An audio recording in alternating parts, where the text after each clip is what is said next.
Annyeong and welcome to Hallyujuku, starring Brandon Cooper and myself, PD Ray. This is episode 54. Bang bang! Enjoy!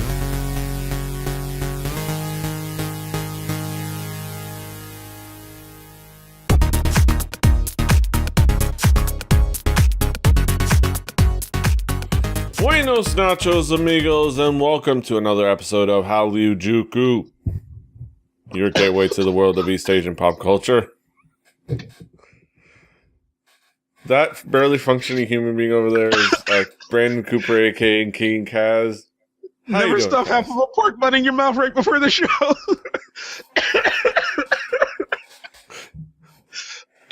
I'm good. Yeah. I didn't die. You're not dead. Hallyujuku fans out there, Kaz is not dead. Nope. But Kaz will tell us now that he's recovered. What is new with him music wise? Of course, that's what we'd like to check in and what's going on in our world music wise. What's with new, Kaz? What you been listening to? What you got attention wise? Actually, I just kind of randomly picked some of these. The High 4 one was on my radar because I saw the teaser. So the first one we're gonna go with is High 4 Day by Day, a new song by High 4 in the new year. Released a couple days ago. No, it released yesterday. Okay, I'm an asshole. But no, I thought it was a cool song, and I thought it was a nice little thing for High 4 to be put their stamp on the new year by putting out this new kind of balladish kind of song, a little slower. But it's kind of their style to do stuff like this. So yeah, it's a very cool little style, and an interesting little beat switch in the middle of the song, they have a little instrumentation switch, and they're an interesting combo. I think that there's a reason we included them amongst our notable debuts when we recapped 2014. They're a really cool and interesting group, and this is a cool song.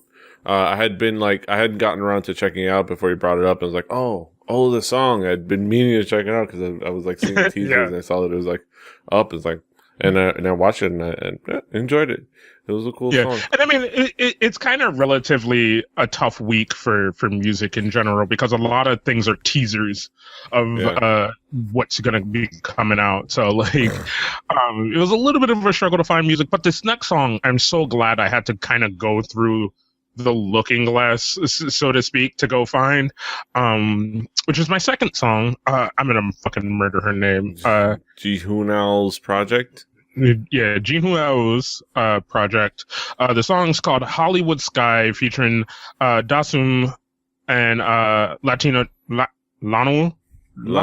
J. Lanino? I don't know why I want to say Lano. Yeah. I know I wanted to say Latino when I said I must have Latino. What? Oh, Lanino.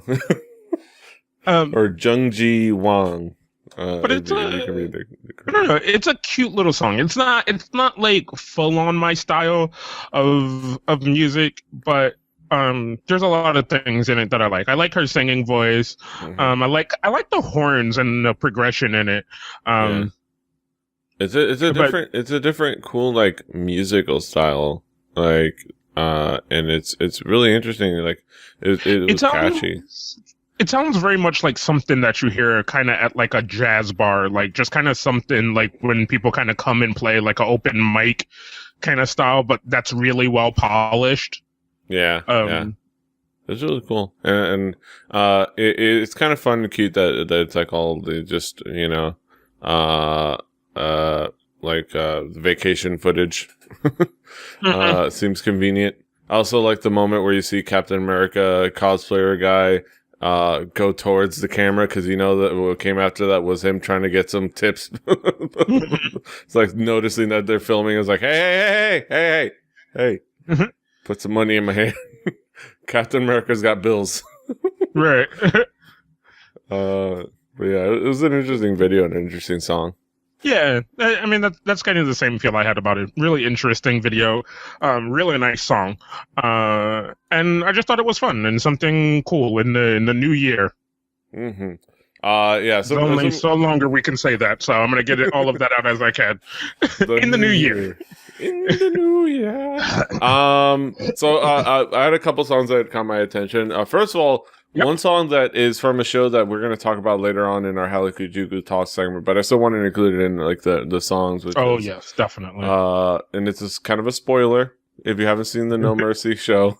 So, if you haven't seen No.Mercy, understand. We're going to talk about this song, which is a spoiler. Then we're going to talk about No.Mercy and Hallyujuku Talks. 2 parts you may have to skip. Yes. Or pause it. Go watch the 4 episodes that are currently out as the moment of this recording of No.Mercy. Then come on right back. Mm-hmm. But now that you're back, we have this special clip, a special song that kind of was recorded as a prize from that show. We have Sani, our boy Sani, my girl Hyorin, who I love, featuring Juhan of that show, Juhan of the kind of the group that is meant to form No.Mercy. So far, as of episode 4, the #1 rapper.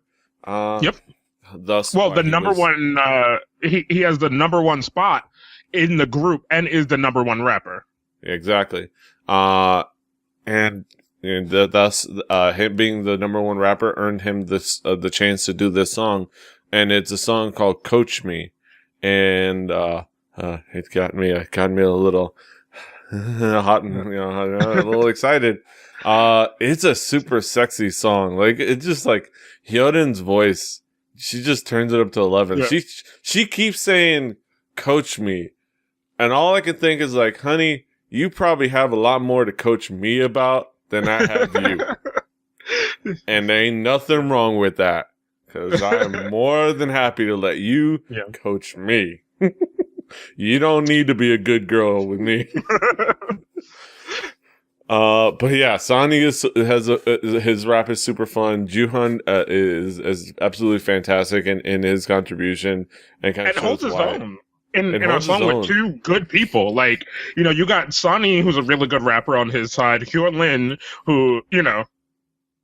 I mean, PD said it already. Like, it's Hyorin, so I'm not even going to say much. But he comes into the song, and he does a really good job of holding his own and not seeming out of place.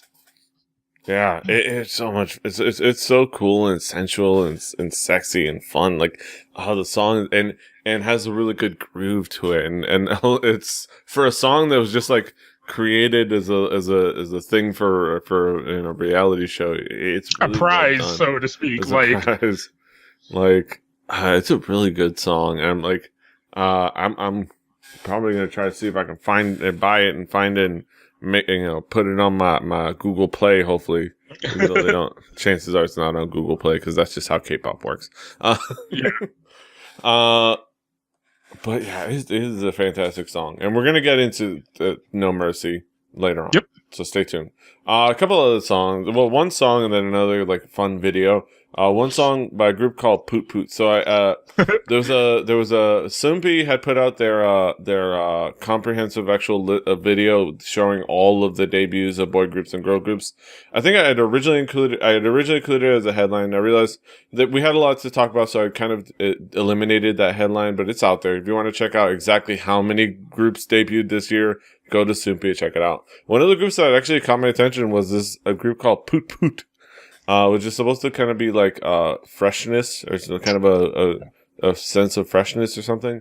And their song Freshman Song, and it is the quintessential acoustic instrument duo, female duo, cutesy tune, and it's for kind of an encouragement song to college freshmen.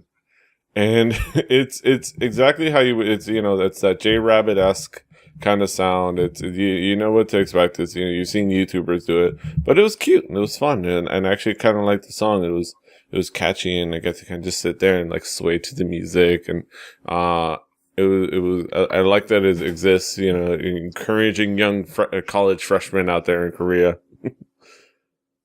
Yeah. Like I looked at it, I thought it was kind of cute. Like I you gotta understand, I don't pay attention to sometimes when we're not doing the show. So I was like, why are they standing in front of all of these colleges? What is going on? Then I looked at it with, oh, freshmen. Oh. Like, yeah. yeah. But the animation's fun, and the songs. Oh yeah, the little animation down in the corner, and like that pop up every once in a while. Yeah, it's really fun and cute. Like, this is something that you know more about than I do. This kind of like indie YouTube Korean artist thing. So like, but I thought this was fun and cute. Yeah. Oh, excuse me. Yes, you are excused. Fantastic stuff. And then so yeah, go check it out. It's a little cute little song. And furthermore, another fun video that I checked out. So Mamamoo have been doing Mamamoo TV. And there's been these couple of things. One of them was a dance practice video for Piano Man. One was like a behind the scenes for something else. And then one of them, burping. One of, excuse me, one of the more recent episodes, just before the new year was a kind of dance cover compilation that they did, where they did dance covers for AOA's Like a Cat or Sapun Sapun, Lovely's Candy Jelly Love, and A-Pink's Love. And it was fun. And it is like full of Mamamoo's kind of personality, and like and like I love the Asian Junkie article. Yeah, going back to Asian Junkie. This is like Asian Junkie the podcast at this point. They point out that they expose themselves as Ilchins because in jokingly when like she psychs my girl psychs out Moonbyul. Solam psychs out Moonbyul in the high five. She smacks the shit out of her shoulder. And then remembers, has a moment of clarity and realizes she's on camera. So she's like, hey, let's laugh it off. Yeah. Because she's like, hey, the camera. Like, don't make me hit you in front of the camera. But yeah, so far it is super fun. Like they inject it with a lot of like the over the top like exaggerations, and like there are moments like Wasa forgetting parts of the choreography to Candy Jelly Love and just kind of bullshitting it. Yeah. Like if you're paying attention in there, and then there's like one of the best moments is the beginning when they cut into A-Pink's routine. They kind of start off slow, and for those in the video, you can see it slow. Start out slow. When the beat hits, suddenly it's crazy time. One girl's wilding out, one girl's headbanging, and then they get into Pink, and it's just so fantastic. And they kind of end it with like a surprise, and like, I love Mamamoo's personality so much. Mm-hmm. Like they're so much fun. Like they're such cool girls. Like I love seeing them kind of succeed. It just like I'm looking forward to them appearing on variety shows and stuff like that. Because they're gonna kill it on that front. I love Mamamoo. I think we love Mamamoo so much. Mamamoo's so fantastic. Did you enjoy the dance covers? Yeah, no, I thought it was fun. I thought it was like, now I need to watch Mamamoo TV. Yes, we need more. Especially when they got to the A-Pink part, and you just see her in the beginning, like, I don't know. Okay, here we go. Like, this part I know. And then they're like, she's like, wait, what? Fuck it, am I waiting for the part I know? Okay, I know that part. Like, it's like, it was so much fun. Mamamoo, so fantastic. All right, so that's it for like our music. We gotta do it quick. We're gonna do some headlines real quick. Some fun stuff to talk about. So join us over there.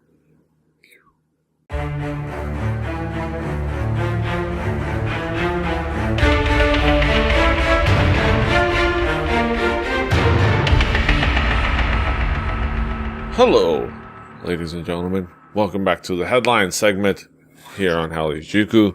We're talking about a few of the latest happenings, a few interesting topic points. some interesting headlines. So let's get started.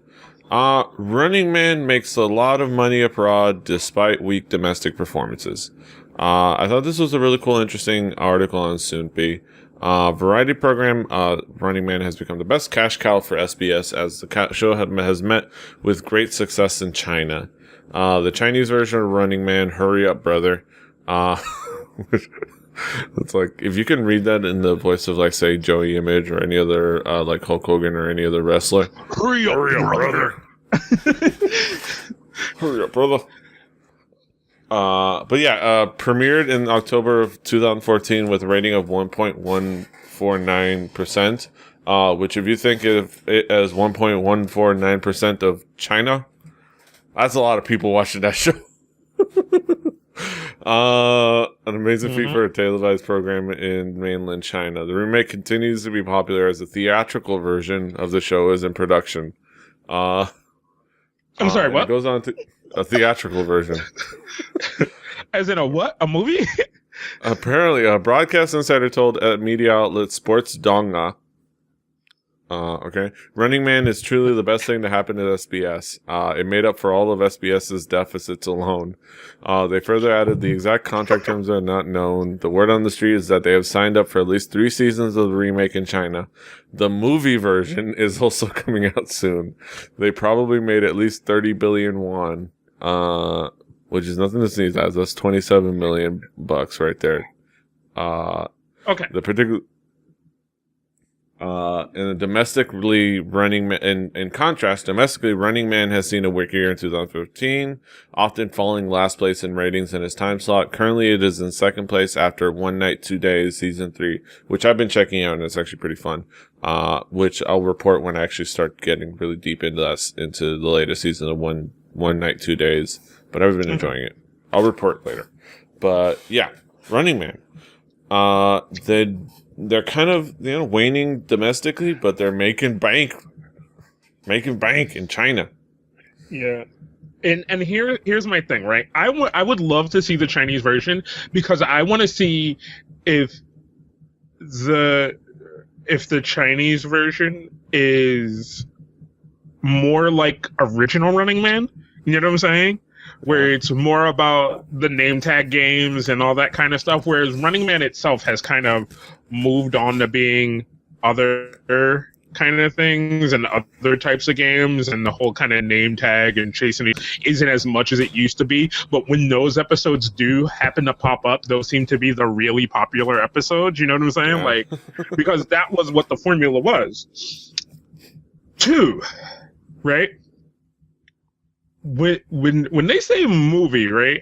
Originally, I thought about what I know of Korea, and I went, oh, it's like a dramatic, like, weird movie, right? But my mind corrected itself and went to, no, this is new Korea, right? This is new media Korea. And as off-put as I was when you first said the word movie, right now, what's in my head is a Jackass-esque movie with the Running Man setting, and my mind just exploded. Like a bigger, a longer, like a 2-hour episode of Running Man, but with much higher production value than you can do for like the weekly show, like a multi-week shoot that, like on an epic scale. Maybe they can even do it abroad. They can do like, like world tour and shit. That would be crazy. Right. And 2, now that they've reached over into China, come to America and let 2 assholes from the internet produce Running Man America. Yes. Yeah. We'll get people like that are internet famous here. Like, Yeah. Well, you can get Brian Brushwood on the show. We can get Justin Robert Young. We can get like a random other people, like maybe Mia Yim, Felicia Day, Day, Will Wheaton, and then like random other like from different media. Will Wheaton maybe. I'm thinking we get random specifically Korean folk that we're fond of, like Mia Yim, the Blasian Barbie. We can go and then we can build it up. And really, I just wanted to be the spy. I want to do a heel turn. I want to do a Running Man heel turn. Yeah. It's like it'll be, I'll be standing behind Tom Merritt, and I'll be like, "Sorry, Tom." Zip. I'll be like, "What?" Not even better, Justin. It's like, our Florida bonds. What are you betraying me? It's like, sorry, bro, gotta win. Yeah, that's my hope. But I'm excited for this. So interesting. Yeah, it's interesting. I like that. It's cool, the contrast in the fact that it's in times where the core show is kind of, having its ups and downs, and being more having its ups and downs, and accompanied by the fact that a show like One Night, 2 Days is really kind of booming. It is still making money, still making the bank. Yeah, Running Man. We still love Running Man. I still got to catch it. I'm waiting. When we're done, I'm gonna start watching this week's episode. So, but yeah. Good job, Running Man. Fighting. All right. So moving on to we're gonna get into some finally Japanese stuff. We're gonna start injecting some Juku, like we promised. Okay. Some Juku. BABYMETAL release trailer for new song "Road of the Resistance." BABYMETAL release trailer for new song "Road of Resistance" featuring guitars by DragonForce. Stop what you're doing, because I'm about to ruin. Stop what you're doing to get ready to lose your stuff. Kawaii meets Cousins. BABYMETAL just released a trailer for a new song featuring guitars by Herman Lee and Sam Toten, the semi-legendary guitarists from DragonForce. Not Petey's words. Not Petey's words. I wouldn't for add the anybody legendary. Oh, bullshit.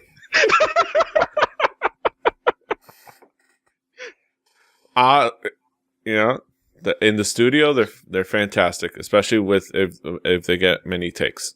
The many takes of them, when you composite them together and make it seem like they're doing it on one take, they're fantastic. But and that's gonna and I'm already injecting the editorial part of this. BABYMETAL's gonna put out a new song, and of course I love BABYMETAL.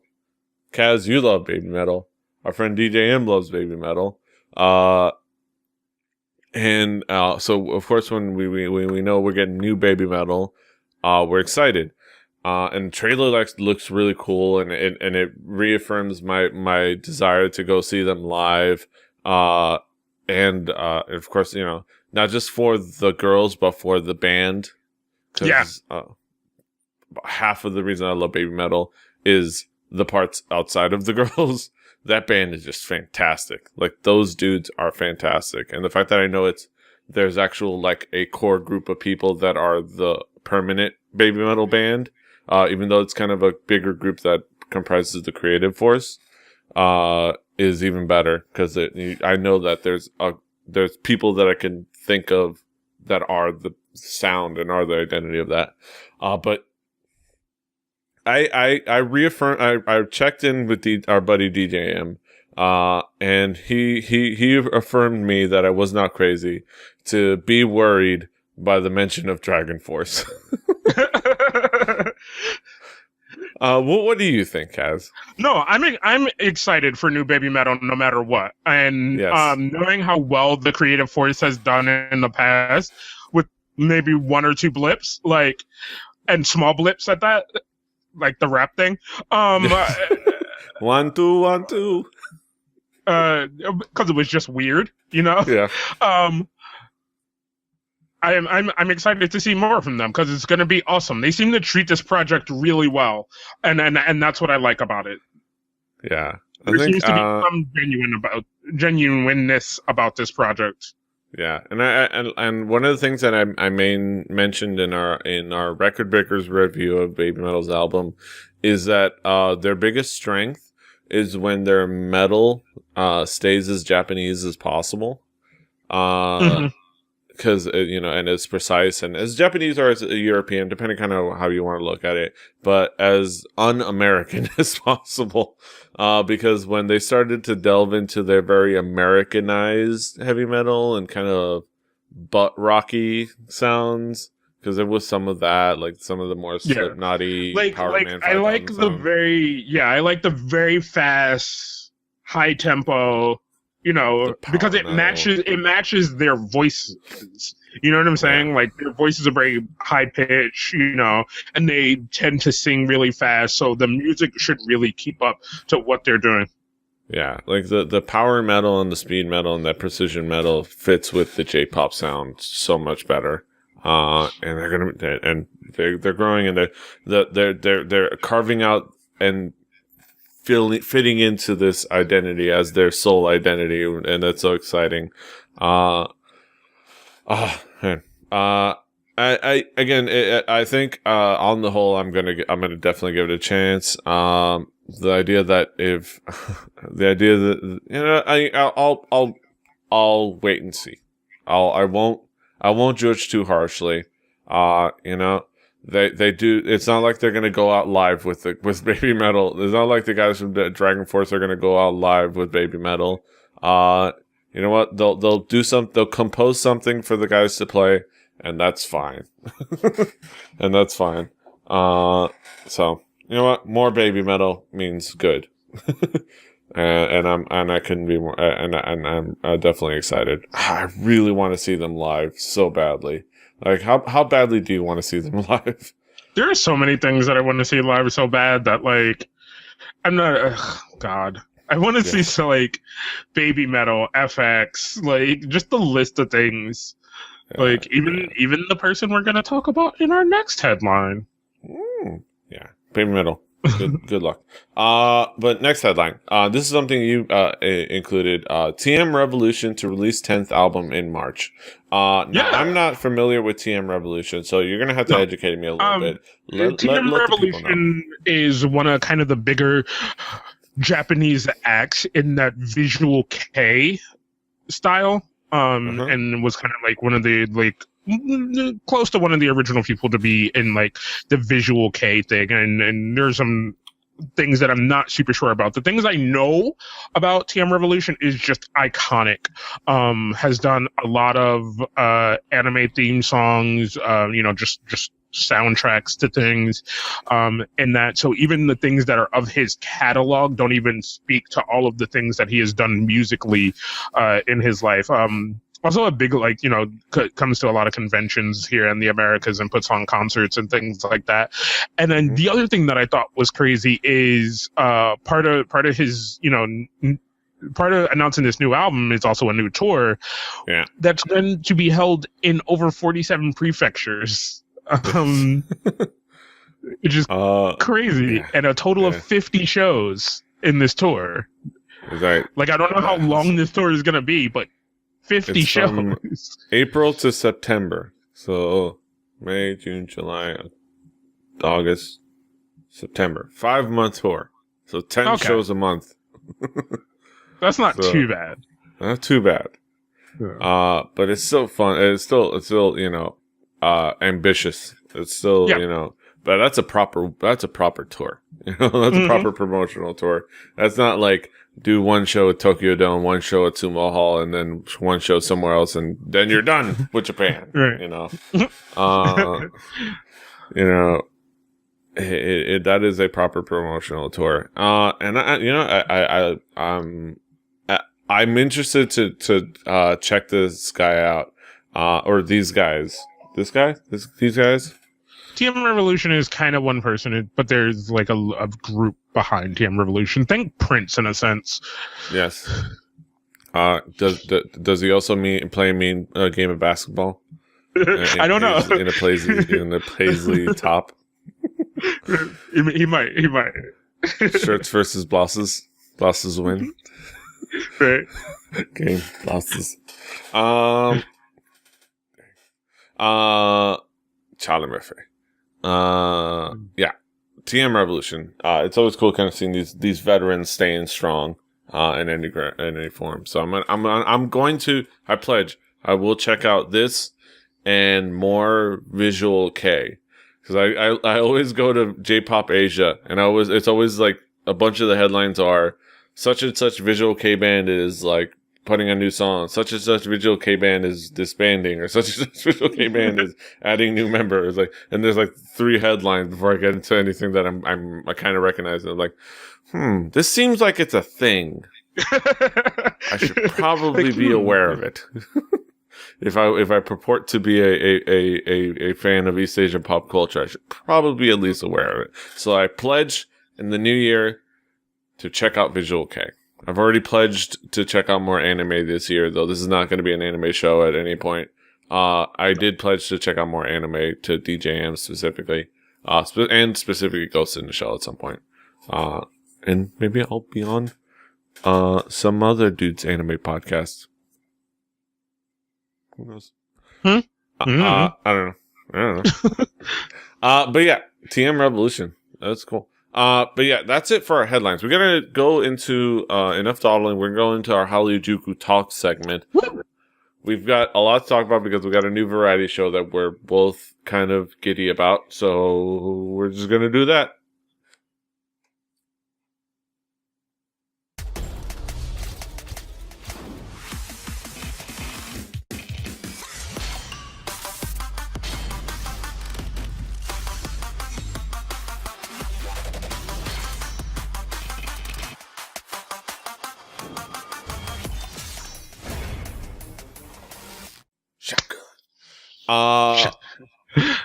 Welcome back, ladies and gentlemen. We are here in our Hallyujuku Talk segment. We haven't done one of these in a while, but we thought this one was worth what we're talking about was worth it to bring back this segment. And we're going to be talking about a really cool variety show, really cool survival reality program that caught both our attentions. I think that has been on our periphery, but I think both of us finally got a chance to really check it out. And now there's 4 episodes out, and it's kind of gotten into, we've gotten into the swing of things, and we just couldn't help ourselves. We just really want to talk about it. And it's these project by Mnet and 1-K and Starship Planet. It's available on the 1-K channel. I believe it airs on television on Mnet.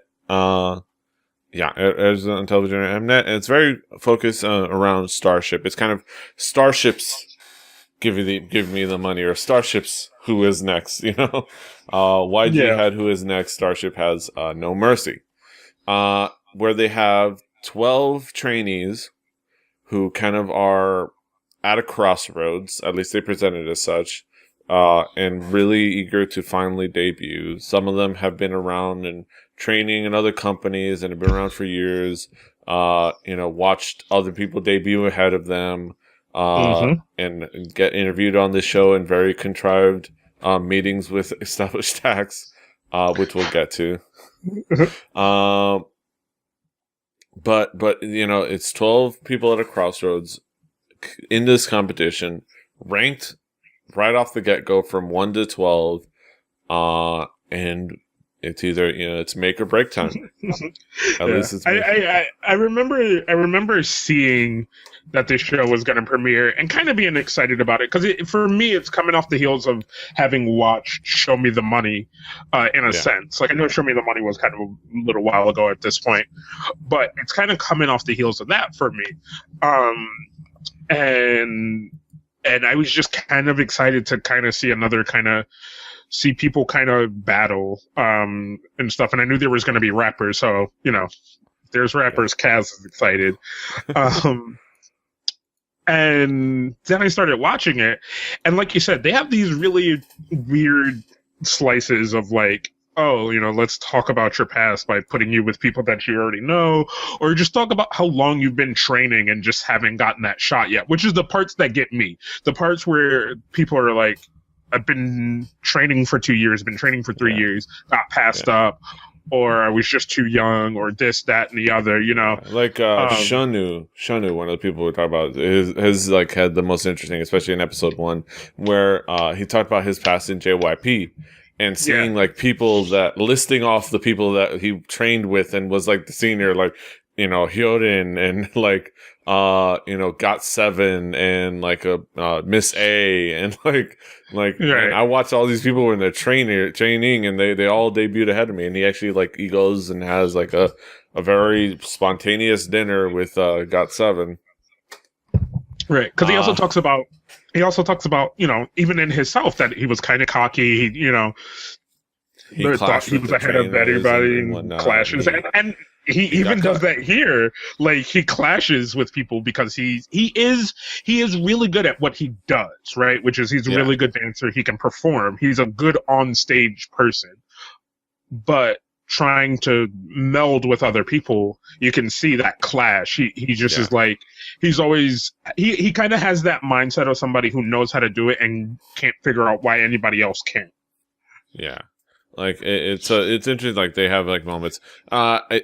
What's interesting, I definitely got this vibe of this being a little bit more like a reality show and a more of a westernized reality show rather than a variety show. Even though they do have the Docs batch on their YouTube channel, which is fun. They have kind of those moments like when he's hanging out with them as he's walking down the street with Got Seven. And they're getting photographed by the fans, and then he sees them off, and they all walk forward with all the fans following them, and you see Shanu standing there, lonely and sad. Right. And also, this is Korea. Ain't nobody gonna let no pop stars, no matter who they are, walk down the streets by themselves. No. So there was somebody directing this, like, okay, girls, now you can go and like follow behind them, like Yeah. So that part is kind of silly, but all the other parts are really, really good. I love the like basically in the first episode, it's an introduction to who the people are. Second episode, you see them perform. Like right then and there, you see them perform individual performances to kind of see all their styles, and I loved that. I loved that that's what it was, and I want it to continue to be that all the way through. It's just you see them at their styles, you see if they get better, you see if they get worse, what it is, like that's what you want. That little bit of personality, but you want it to be musically inclined.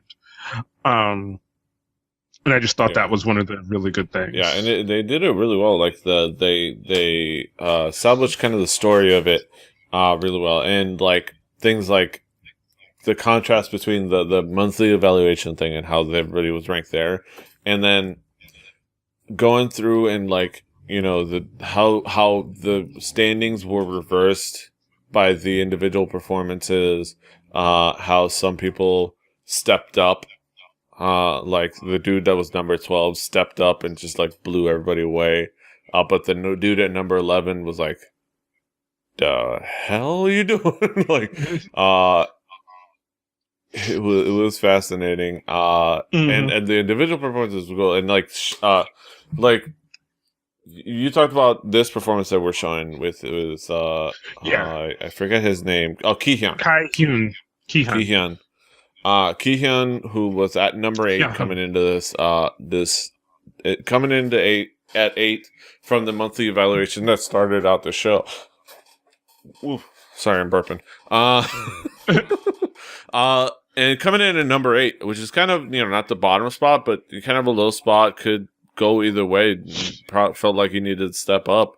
And he comes in and he blows everybody away with his performance. Yes, he did. He picked this ballad song, which me and you were trying to figure it out because it has like kind of a Spanish tone to it, and it's musical composition, but it sounds also very OST. But holy shit, did he pick the perfect song to show his range? Yeah. Because at first I thought he was kind of stiff.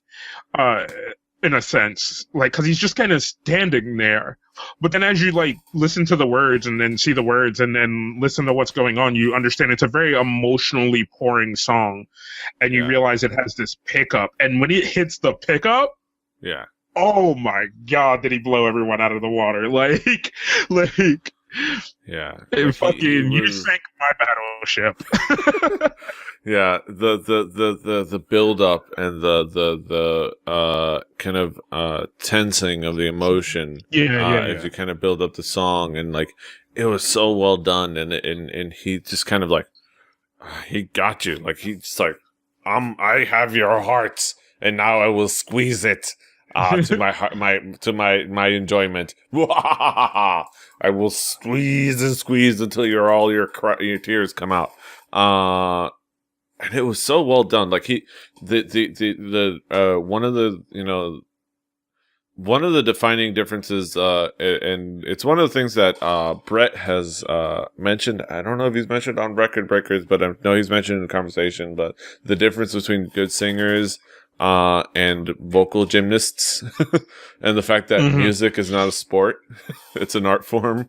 And just because just because you can sit in a lot of notes, Mariah Carey, doesn't mean you're an emotionally qualified and good quality singer, because it's about the feeling of a song, not your vocal range. So it's like, but he has that vocal range, and he can nail the kind of the emotion and feeling of a song. He can give you that feel. And then that's why he was put in number 4. Shonu impressed on his individual performance. And he was put up at number 1, I believe. Yeah, at this point he was number 1, Shonu, for him because of his individual performances. And number 2, no, wait. No, Shono was number 2. The rapper Junhoon was after the he was number 1. He went down to number 2. Right. Yeah. Okay. And then but and then they all pretty much had their different performances. Some impressed, some kind of faltered even more. Some kind of had wake up calls as to kind of their weaknesses. K-Will is really cool. Like, for somebody who's like fulfilling that role of being the Simon Cowell that every show like this has to be, he does it in the right level. Like, he doesn't just exist to be curmudgeon-y and an asshole.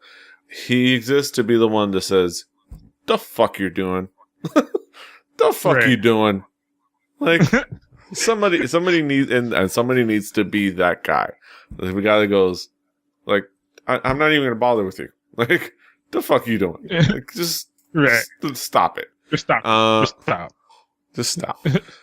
You're wasting your time. You're wasting my time. You're wasting the people who are here in the film's time. Like, you know how to do better, and you could do. And he said that to people already. He's already been like, is that what you thought was cool? Like, you had a week, like when Kyohan and Jun had to perform together. Kyohan, in that performance, they had to do individual, and then they had to work together. And going back to Shonu's, like, his strengths and weaknesses, they had to for their second mission, they got their rankings. That Juhan impressed enough to move up to number 1. Sharp Gun.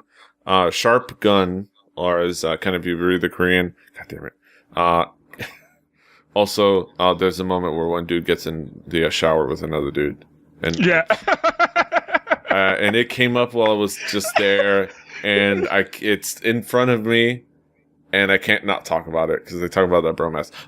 And this plays into the kind of the bromance of these two, because they actually did a competition. So the second mission, the first mission was the kind of the present us 3 minutes of what you got, and we'll rank you from there. And then they had that. The second mission, which is right now, they're in the middle of airing. The second mission was, all right, pair up. We're going to pair you up, 2 people. You're going to work together to create a performance, but one of you will win and one of you will lose. The winner has a chance to do a song, whether, if they're a rapper, do a song with Sunny and Hyorin. If they're a vocalist, do a song with Soyu and what's it, Giddy Boy? Giddy Boy. Which I would if I was one of the rappers, I'd be like, "Hey, I've been thinking about doing vocals lately." I'm like, I love Hyorin, but I'm like, so he's kind of a moneymaker. Right, because I think it's the vocalist who gets to work with Soyu. Yeah, like if you're a rapper, it's like, hey, You start coming up with your ballad like real quick. But I think I think if you have to think in that sense, right? This is how your mind goes, right? If you're the vocalist, you're like, oh shit, I get to work with Soyu, right? Whereas if you're part of the rappers, you go, oh shit, I get to work with Sonny. Yes. Yeah, that's true. But yeah, they and it creates a really cool, interesting dynamic. The second mission, and we'll get into some of the specific performances that have spawned, but the second mission was an interesting dynamic because they have to work together, but they're competing. So like, right. Which I thought was like the weirdest fucking thing to do, in a sense. You know what I'm saying? Like it was this weird sense. But yeah, you go ahead. I liked it, but here's where it hurt me. Right? Is when it got to the certain matchups, right? And it wasn't you pick your matchup kind of thing, which is what the guys thought initially. It was we picked your matchup for you, right? And the number 1, number 4 thing. I got that, right? Really strong vocalist, really strong performer. Let's see if they can meld, but let's also see who's better, you know? That one made sense to me. But then you get to Juhoon and Shotgun, and I'm like, why would you do that?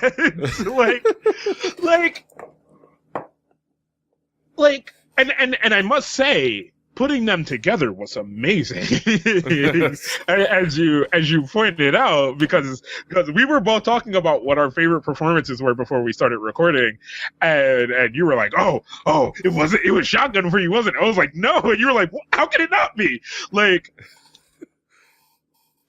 and I'm looking at it now, and I'm like, yeah, this was an amazing duo performance, but I had to bring up that solo performance by Hyun, I can't even think of his name right now. Kihon. Oh my god, it was so amazing.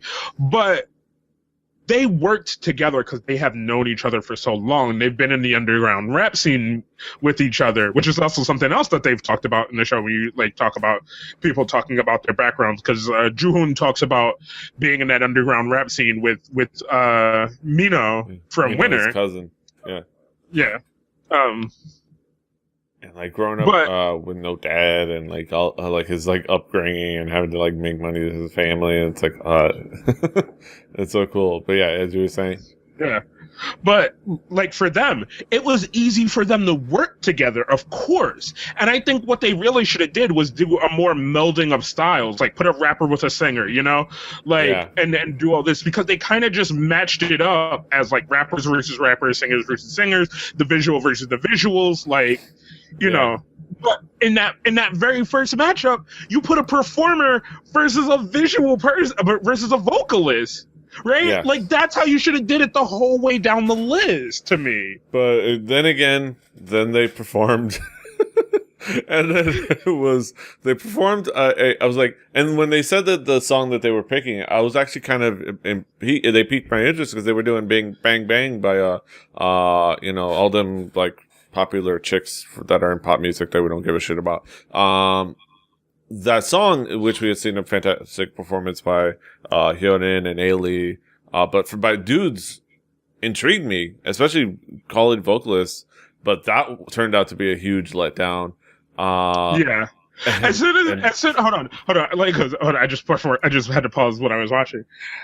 As soon as I saw their costumes, I was like, this dude looks like GD and the other dude looks like a reject from a fucking Charlie Chaplin video. Like, what happened even in their costume choices? You know what I'm saying? Like, even you figure something out, I'll figure something out. It's like, whatever. We're so separate. And like, they just never at all, like... It was just so like, I was just sitting there like, Like they never looked at each other. Like they hardly like looked at each other. Like there was just no mix. And K-Will was pissed. K-Will's face is like, he just had this look like he was really gonna kill somebody. Disappointed. Yeah, he was so mad. Like, really? He looked like he had been building them. It looked like he had been building them up before they got out there. You know what I'm saying? Like, oh man, these two are about to come out here, guys. I'm telling you, they're really good. They're exceptional. I'm telling you, right? And then they performed, and everybody looking at him like, what was that? He looked like he was going to take his belt out. Like, but yeah, no, an F. But yeah, Juhan and Shotgun. And I was showing the video of that just because it was such an exceptional performance. Juhan and Shotgun worked well together. And I definitely, I understand what you're talking about. I think that could be something that they do going forward, in the different kind of pairing up, concept, or even kind of in a group concept, in a group, game thing going. They just kind of wanted to do this, in this particular. And it did give us Juhan, and Shotgun, going against each other. And they even kind of said, it's like, you know what? We're just going to go all out. Like, we're going to put out the best performance we can. And, you know, you guys, it's up to you guys to pick. And one of us will win. One of us will, like, face elimination. Face elimination, quote unquote. Yeah, you're going to eliminate Shotgun. Right. Like, they're going to eliminate Shotgun. Like, if they eliminate Shotgun, I'm done. I'm kind of out. Like even the other two who couldn't work well together, right? In their individuals, they showed amazing individual talent that could be honed, right? And working together, they didn't work together really well, but I don't think that is a great showing of who they are. You know what I'm saying? Yeah. Like, because it is something to be told, because at the end of this show, we're going to get a group. Right. Like we got with Who Next. So that is something that could be important, you know, working with one other person, if you're going to say be the creative force behind the group, or if you want to step up in that regard, or just on the level of having to coordinate with other singers and artists, is important. And this group has to have both Juhan and Shotgun in it. Like, it's just either that or both of these need to be somewhere making things and doing and like in working together, and like they're gonna do the group. I want the subunit to exist even before the group starts. Like. Right. That was in my mind too. Like I'm already making sub units. Like this is the subunit. Go ahead and just start with these guys. We can work on the group for a little bit. Just go ahead and put these guys on a record together. Some singles. I'm in. Like just go wild out. And like, oh, it's so fantastic. And they had some really other great performances. Like the other two vocalists, the number 11, number 12 combo, the ones that were in number 11, number 12, that like said, all right, you know what? I love that they kind of came in with the mentality of like, they got nothing to lose. So like, you know, like, well, all we can do is get better. Like all we can do is go up. So let's just kind of put together a really good performance, you know, shine on together so that, you know, one of us will win, one of us will get a really good chance, and one of us will put ourselves in the, like, I think that was the best mindscape that a couple of the groups finally realized what was the point, was that if you just do really good as a duo and both shine, one of you win, one of you will lose, but the one that loses can be happy for the winner and probably leaves the judges with a positive image of them, even if there is an elimination mission going forward. It benefits from everything. And that's what the 11 and 12 guys did. It was like, you know what? We're just going to work together. We're just going to do it. And they put together a really fun performance. They did. Like once they kind of teased that they were going to conflict a little before, but then they kind of went back to them and realized, oh wait, they started to click. They started to find where they found common ground. They got outside help. It's like, okay, what will work for both of us? And they put together a really fun performance. And then we did find out from this, we have only gotten the winner from the rap side of things so far, because there's still another set of performances I think we're supposed to see. Yeah, so we know Juhan was deemed the best rapper. Here's the number 11, number 12 guys who did a fantastic job. So much fun. We know Juhan was voted the best rapper. So, do you?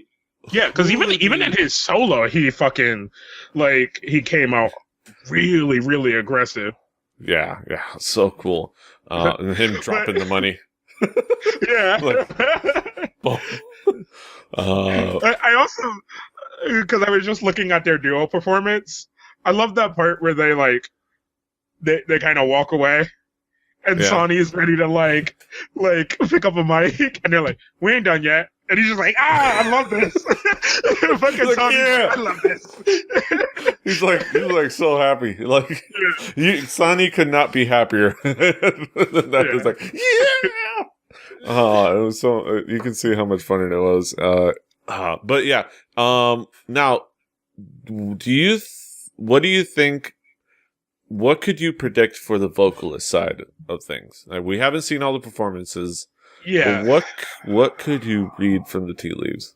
Who do you think could impress? Like you said, the number 11, number 12 was really, really exceptional. And I'm not super familiar with all the guys yet. Yeah. But they're, I thought going in, like, I kind of knew who the top vocalist was going to be, but I think it's still kind of really open because, like you said, some people went out with a really great mindset of, let's work together, let's show our thing. But there's people out there who just so clash, The dude that broke the mic. I just remember the point where they got all excited and they jump on each other and they break the microphone. It's like, he broke the microphone. God damn it. But yeah, it was like, they're going to be some interesting clash of styles. I think the one to look forward to is Chunky Face Dude, the one that was 12 before the solo performances, but that like really put himself up above. Like he I think it's going to be interesting to see their performance because it's going to be the guy, that really impressed vocally and the guy that did not impress at all solo-wise. The little squeaky voice kid.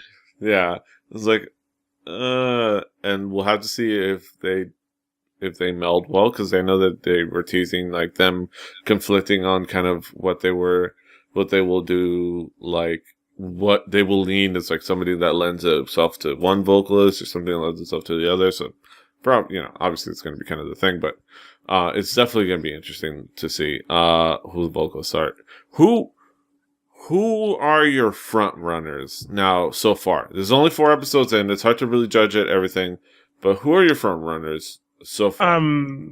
The vocalist that I pointed out, I really like him. I really like Suwon, the kind of top performer. Yeah, Shanu. Yeah. Of course, I love fucking Wooney and fucking Shotgun. Yeah. It's Shotgun. Shotgun. like him putting up the hashtags. It's like which is kind of worried me that he was going to be hashtag gun, like just by reading it, but then hearing him say shotgun, it's like, oh, okay. I'll take that. Sharp gun. I'm cool with that. I think so far, yeah. And I don't know. I can't really think of anyone else. I think looking into the possible final group, I don't know if they've decided how many people are going to be in the final group. Right. But looking at the final group, I think until they take over, until anybody else takes over the other 2 rappers, or the other rapper, once they eliminate one after this mission, I think I'm fairly locked in on Juhan and Sharpgun being the 2 rappers for the group. Right. And then because that's the general consensus of the group, of kind of the group dynamic now, is 2 rappers. Yeah. So, them 2 being the rappers. I think Kihyun is still good enough so that I think he's one of my front runners for being kind of the main vocalist, or I can't remember which is the official title for like the one that gets all the solos and stuff. Like, which one's Taehyun's title? The main vocalist. Shanu again, those two, yeah, they had this tough performance in the duo performance, but they still had such a skill that they're ahead. There's several vocalists outside of those core four that are really talented, but I still have to see something where I think they would fit into this final group that I'm imagining. Yeah, because I'm thinking of it as like 5 or 6 guys at the end, that are a group and are a full, complete group with people fitting different roles. Talents wise, so right, because I mean, there's going to be vocal, rap, and visual. Yeah. Yeah. So I'm gonna have to see going forward. We still got episode 5. We're gonna see some of the vocalists, and I'm gonna have to judge them based on how well they will survive throughout the show and how well they will fit in the final group that I'm imagining. So yeah, No Mercy. I'm excited. I'm definitely I'm gonna try to make sure I get a chance to check out. I keep saying this, but I gotta get around to doing it. Show me the money, because I want to see Kitty Boy, and I want to experience finally experience Master Wu and the That's No in its original habitat. That's No. That's No. Yeah.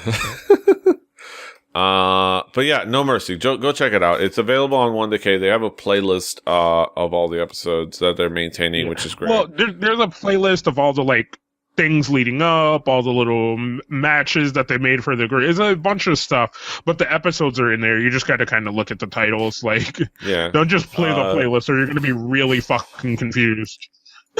Just know that you start with episode 1 and then you're going to get the episode, the teaser for the next episode, and then the Doxpatch. Which is actually, did you check out the Doxpatch, the little variety show-esque thingies that they behind the scene? I haven't checked that out. I may have to check that out. Yeah, they do for every episode. They do a little cute YouTube episode thing where they get requests from the fans for things of the group to do. So sometimes they're games. Sometimes they're games with punishment. Sometimes one of the episodes is just mukbang. It's just the fans. I want to watch them eat. So they fed them a shit ton of food and had them eat. And then they created games where the loser had to eat a whole pizza by himself. and Juhan lost, so he had to sit there and eat a whole big pizza by himself. And everybody left. And then at some point it's just sitting there by himself in a dark dance practice studio. Eating pizza. All sad. I'm gonna have to watch those. Yeah, they're fun. They're short. They're not too long. They're short, but they're fun. There's your, if you want to see those personalities and if you were missing the variety show fun, that and love from Korea, it's in there. Yeah. Also, if you want to kind of know a little bit more about kind of them and their pairings and stuff like that, watch the Who Are Yous too. That's hard to say. Because it kind of gives you a little insight to the guys and stuff like that. And it's just a really fun show, and a lot of them, not all of them, I will say that. As we learned, I'm gonna pick my ones that just need to automatically go home. I just don't know all the names exactly yet. But a lot of them have really, really interesting, fun personalities, especially like we said. And it's not just because me and PD kind of the Korean rap thing, but Shotgun and Johnny have really fun personalities, and they know how to play off of each other really well. Which is just a really good thing for a group overall if you have these people that kind of know how to play off of each other and can do stuff like that. And like you said, they could make a really good sub-rap unit. That sub-unit, though. No Mercy. Yeah. Sub-unit. I'm so looking forward to that. But yeah, go check out No Mercy. It's on 1DK, on Mnet if you have Mnet. I imagine it airs on Mnet America, I assume. Yeah, I'm gonna assume. I mean, we're gonna make assumptions. We're gonna make assumptions with no basis in facts, which is Nope. what the internet is about. But yeah, go check it out. No Mercy. It's a really fun variety show, and you should check it out.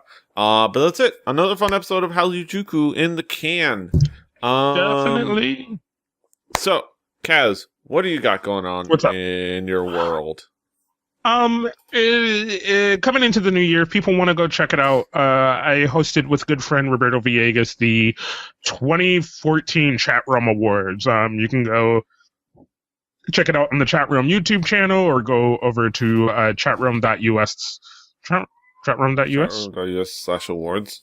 Yeah, probably still there. It was a lot of fun.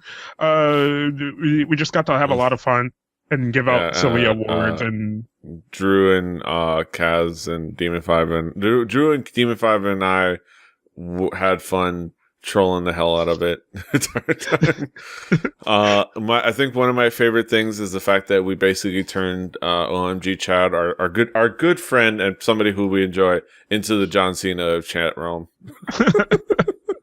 It's like, boo, Cena sucks. Yeah. Like, just all in good fun though, because it's our tradition. It's the tradition. Mm-hmm. Every year we have the chat room awards, and every year a few of us curmudgeons troll the shit out of it. And, it's our roots, you know what I'm saying? Like, it's the go back home, yes. Like, and go have fun and show our ass, you know what I'm saying? And yes. Like, kind of get to show the kids over there, like, you know, what you got to live up to. Yes.